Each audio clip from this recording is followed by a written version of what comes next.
एक जोरदार धमाका हुआ और इस धमाके में तकरीबन 7 अफराद की जान चली गई है। बड़ी और अहम खबर अफगानिस्तान से आ रही है, जहां पर एक जोरदार धमाका हुआ और इस धमाके में तकरीबन 7 अफराद की जान चली गई है, जबकि मुतअद्दिद अफराद इसमें जख्मी हुए हैं। बड़ी और अहम खबर अफगानिस्तान के दारुल हुकूमत काबुल के वस्ती इलाके में एक रेस्टोरेंट में एक जोरदार धमाका हुआ है, जिसमें कम से कम 7 अफराद जाँ बहक जबकि 1 दर्जन के करीब अफराद जख्मी हुए हैं।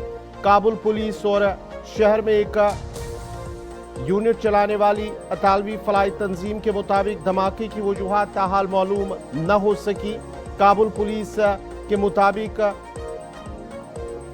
जदरान के मुताबिक ये धमाका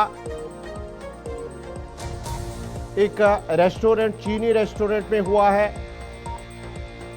और उनका कहना है कि रेस्टोरेंट अफगान शहरी एक चीनी बाशिंदे और उनकी अहलिया की मुश्तरका मिल्कियत है, जिसमें ये धमाका हुआ है। और पुलिस तर्जुमान के मुताबिक ये रेस्टोरेंट चीनी मुसलमानों में खासा मकबूल था। धमाके में एक चीनी शहरी और 6 अफगान शहरी जाँ बहक हुए हैं, जबकि मुतअद्दिद अफराद जख्मी हुए हैं। और उनके मुताबिक धमाका रेस्टोरेंट के किचन के करीब हुआ है और वाकई की तहकीकात जारी है। ताहम कुछ जराये का मानना है कि ये धमाका गैस सिलेंडर जो है वो जोरदार धमाके की आवाज के साथ फट गया, लेकिन अभी तक पुलिस की जानिब से इसकी तस्दीक नहीं हुई है।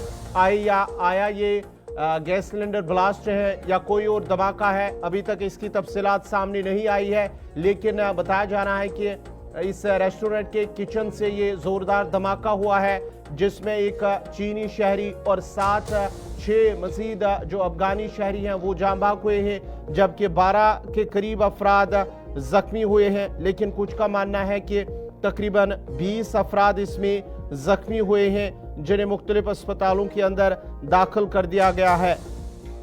और ये भी माना जाता है कि जो जख्मी हैं उनमें से कुछ अफराद की हालत नाजुक है और जो हलाकतों की तादाद है उसमें इजाफा हो सकता है। चीनी रेस्टोरेंट के अंदर, ये अफगानिस्तान के मशरिक में वाक़ एक चीनी रेस्टोरेंट काफ़ी मकबूल था, जहां पर ये एक धमाका हुआ है जिसमें 7 अफराद की जान चली गई हैं, जबकि 20 के करीब कुछ का मानना है कि 1 दर्जन के करीब अफराद जख्मी हुए हैं। और ये भी बताया जा रहा है कि जख्मियों में 4 खवातीन और 1 बच्चा भी शामिल है। और साथ ही साथ जख्मियों को सर्जरी के लिए जो स्पेशल अस्पताल है वहाँ पर उन्हें मुंतकिल किया गया है। और कुछ ज़राए का मानना है कि जो जख्मी हुए हैं उनमें कुछ की हालत नाजुक भी बताई जा रही है। बड़ी और अहम खबर अफगानिस्तान के दारुल हुकूमत काबुल से, जहां पर एक रेस्टोरेंट के अंदर धमाका हुआ है और इस धमाके में 7 अफराद जाँ बहक जबकि 20 के करीब माना जाता है कि जख्मी हुए हैं, जिनमें से कुछ की हालत नाजुक भी बताई जा रही है। काबुल के अंदर एक जोरदार धमाका, एक रेस्टोरेंट के अंदर ये धमाका हुआ है। कुछ का मानना है कि ये किचन के अंदर ये धमाका हुआ और गैस सिलेंडर ब्लास्ट माना जाता है, लेकिन अभी तक तस्दीक नहीं हुई है कि आया ये गैस सिलेंडर ब्लास्ट है या कोई और। लेकिन अभी तक जो इत्तलात मौसूल हो रही हैं कि 7 अफराद की मौत हुई है, जबकि 20 के करीब अफराद जख्मी हुए हैं।